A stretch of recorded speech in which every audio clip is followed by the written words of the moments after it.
अस्सलाम वालेकुम and welcome to another very important lecture on infinite limits. यहाँ पे हमारे पास इनफाइनाइट लिमिट्स के ऊपर एक और बहुत इंपॉर्टेंट क्वेश्चन है। यहाँ पे हमारे पास रैशनल फंक्शन है। इस रैशनल फंक्शन की हमने यहाँ पे लिमिट कैलकुलेट करनी है।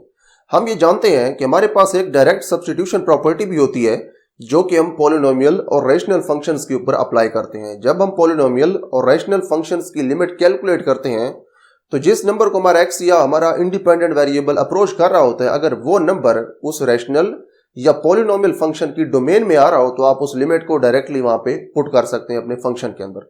लेकिन यहां पे हमारे पास जो लिमिट गिवन है इसके अंदर एक्स अप्रोच कर रहा है 1 को, लेकिन जो 1 है ये इस रैशनल फंक्शन की डोमेन में शामिल नहीं है। क्यों शामिल नहीं है, हम यहाँ पे पहले इसको देखते हैं, फिर हम इसके बाद ये देखेंगे कि अगर इसकी डोमेन में ये नंबर शामिल नहीं है तो फिर हमने इसकी लिमिट को किस तरीके से कैलकुलेट करना है। तो पहले ये देखते हैं कि इसकी डोमेन में शामिल क्यों नहीं है। तो हम यहाँ पे डायरेक्टली इसको 1 को पुट करके देखते हैं इस फंक्शन के अंदर। अगर हम इसको यहाँ पे पुट करें तो यहाँ पे हमें आंसर 1 मिलेगा, यहाँ पे हमें आंसर 2 मिलेगा, यहाँ पे हमें आंसर 1 मिलेगा, यहाँ पे हमें आंसर -2 मिलेगा, यहाँ पे हमें आंसर +1 ही मिलेगा। तो ये हमारे पास आ जाएगा 3 डिवाइडेड बाई 0, ये हो जाएगा 0। देखें ये हो रहा है अब इन्फिनिटी।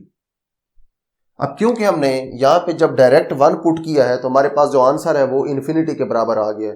तो इसका मतलब ये है कि हमारे पास जो 1 है ये इस रैशनल फंक्शन की डोमेन में शामिल नहीं है, तो इसलिए हम 1 को डायरेक्टली यहाँ पे पुट नहीं कर सकते। तो हमने अब इस रैशनल फंक्शन का बिहेवियर देखना है कि जब x 1 को अप्रोच करता है तो हमारा रैशनल फंक्शन किस नंबर को अप्रोच करता है। तो इस लिमिट को कैलकुलेट करने के लिए हमें न्यूमिनेटर और डिनोमिनेटर दोनों के अलग-अलग बिहेवियर्स देखने पड़ेंगे कि जब x 1 को अप्रोच करता है तो हमारा न्यूमिनेटर किस नंबर को अप्रोच करता है और हमारा डिनोमिनेटर किस नंबर को अप्रोच करता है। उसके बाद फिर हम लिमिट का आंसर बता पाएंगे। तो यहाँ पे हम इसके न्यूमिनेटर और डिनोमिनेटर को अलग-अलग फैक्टराइज करेंगे, उसके बाद फिर हम इन दोनों के ऊपर लिमिट को अप्लाई करेंगे। तो यहाँ पे हमारे पास ये जो रैशनल फंक्शन है हम पहले इसको फैक्टराइज करेंगे। तो यहाँ पे हम इस रैशनल फंक्शन की लिमिट को एक बार दोबारा लिख लेते हैं।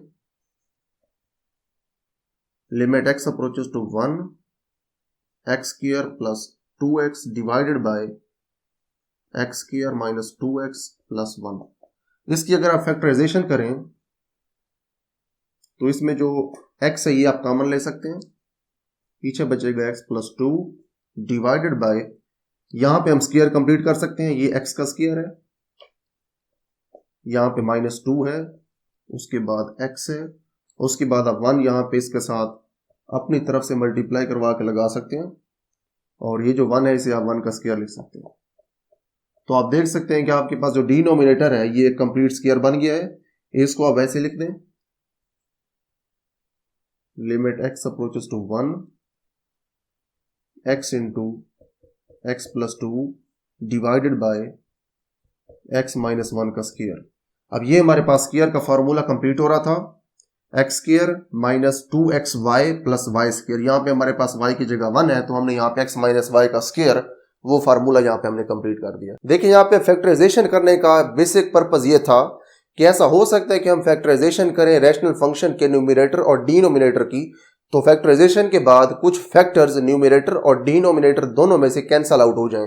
जब कुछ फैक्टर्स कैंसल हो जाते हैं तो उसके बाद हमारे पास ये चांसेस होते हैं कि हम लिमिट को डायरेक्टली वहां पे पुट कर सकते हैं। लेकिन यहाँ पे आप देख सकते हैं कि यहाँ पे हमारे पास जो इनकी फैक्टराइजेशन आई है न्यूमिनेटर और डिनोमिनेटर की, इनमें से कोई भी फैक्टर्स कैंसिल नहीं हो रहे। तो यहाँ पे हम न्यूमिनेटर और डिनोमिनेटर दोनों का अलग-अलग बिहेवियर चेक करेंगे जब x 1 को अप्रोच करेगा। तो यहाँ पे हम लिखते हैं फॉर न्यूमिनेटर। तो पहले हम यहाँ पे न्यूमिनेटर का बिहेवियर चेक करेंगे।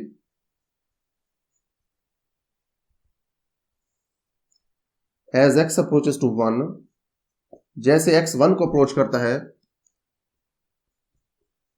Then x into x plus 2 approaches to 3। जब x 1 को अप्रोच करेगा यानी कि x की वैल्यूज जैसे जैसे 1 के क्लोज होंगी तो आपका जो न्यूमिनेटर है इसकी वैल्यूज 3 के क्लोज होंगी, क्योंकि यहाँ पे जैसे जैसे वैल्यूज आपकी 1 के क्लोज होंगी तो ये ब्रैकेट जो ये 3 के क्लोज होगी, और उसके बाद जैसे जैसे यहाँ पे बाहर वैल्यूज 1 के क्लोज होंगी और मल्टीप्लाई होंगी 3 से क्लोज होती हुई वैल्यूज के साथ, तो ओवरऑल वैल्यूज भी 3 के क्लोज होंगी। तो यहाँ पे हमने ये बता दिया कि न्यूमिनेटर हमारा 3 को अप्रोच कर रहा है। उसके बाद हम डिनोमिनेटर को देखते हैं।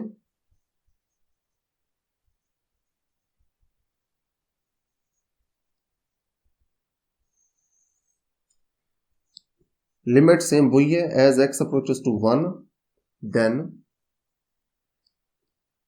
जो आपका डिनोमिनेटर है x माइनस 1 का स्क्वायर, ये अप्रोच करता है 0 को।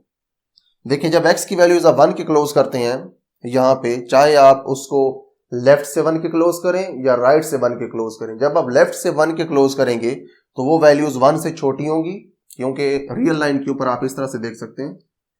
फॉर एग्जाम्पल यहाँ पे हमारे पास 0 है, यहाँ पे 1 है। अगर आप लेफ्ट से 1 के क्लोज x की वैल्यूज करेंगे तो जो x की वैल्यूज होंगी वो 1 से छोटी होंगी। जब x की वैल्यूज 1 से छोटी होंगी और 1 उनमें से माइनस होगा तो ओवरऑल रिजल्ट आपका नेगेटिव होगा, लेकिन बिकॉज ऑफ स्क्वायर आपका ओवरऑल रिजल्ट पॉजिटिव हो जाएगा। लेकिन इसके बरअक्स जब आप x की वैल्यूज 1 को अप्रोच करवाएंगे लेकिन राइट से अप्रोच करवाएंगे इस साइड से, तो उस वक्त आपका जो x है ये 1 से बड़ा होगा। जब x 1 से बड़ा होगा और उसमें से छोटा नंबर 1 माइनस होगा तो ओवरऑल रिजल्ट पॉजिटिव होगा। ऊपर स्क्वायर है फिर भी आपका रिजल्ट आना है पॉजिटिव। तो यहाँ पे चाहे आप लेफ्ट से अप्रोच करवाएं चाहे राइट से अप्रोच करवाएं, इस स्क्वायर की वजह से आपका ओवरऑल रिजल्ट पॉजिटिव होगा। लेकिन जैसे जैसे ये नंबर्स 1 को अप्रोच करेंगे और 1 उसमें से माइनस होगा तो जो स्क्वायर्स हैं वो ओवरऑल 0 को अप्रोच करेंगे। तो इस तरह से आप ये कह सकते हैं कि आपका जो डिनोमिनेटर है ये अप्रोच कर रहा है 0 को, न्यूमिनेटर 3 को अप्रोच कर रहा था इस तरह से, और जो आपका डिनोमिनेटर ये अप्रोच कर रहा है 0 को, तो आपका जो ओवरऑल फंक्शन है ये अप्रोच करेगा इन्फिनिटी को। यहाँ पे क्योंकि हमारा जो न्यूमिनेटर है उसने 3 को अप्रोच किया है, डिनोमिनेटर ने अप्रोच किया है यहाँ पे 0 को, that is why we can write that our function approaches infinity as x approaches to 1। तो यहाँ पे हम इसको लिख देते हैं, this implies that limit x approaches to 1 x square plus 2x divided by x square minus 2x plus 1 is equal to infinity. तो यहां पे आपके पास जो आंसर है वो इन्फिनिटी है।